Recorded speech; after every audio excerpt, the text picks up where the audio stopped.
les traditionnelles fleurs qui agrémentent les parterres de Limoges remplacées par des légumes.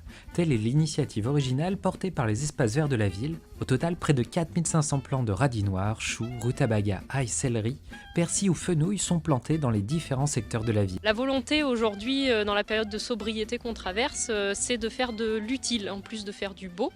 Donc au lieu de cultiver des fleurs qui sont à visée purement décorative, là on cultive des légumes dans l'objectif de développer la ville nourricière. D'incorporer les légumes dans les massifs, c'est là toucher plus le grand public.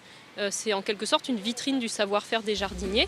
De massifs fleuris à potager de ville, il n'y a qu'un pas, une fois leur comestibilité vérifiée. Alors aujourd'hui, on les plante. La volonté dans l'idéal, ce serait de les récolter, de les mettre à disposition du public. Sauf qu'aujourd'hui, on n'est pas sûr de la qualité du sol. On ne peut pas garantir non plus qu'ils soient propres à la consommation du fait de leur situation dans l'espace public, avec toutes les contraintes de fréquentation, les chiens notamment, etc. Donc nous, il faut qu'on s'assure de ces éléments-là avant de mettre à disposition les légumes à la consommation. Mais dans l'idéal, dans l'objectif, c'est l'objectif qu'il faudrait atteindre. 4 autres secteurs de la ville sont concernés par ces nouvelles plantations, le jardin de l'Évêché, le jardin du Champ de Juillet, le parc Victor Thuya et Beaublanc. Si les analyses sont favorables, des jours de récolte et de cueillette seront organisés.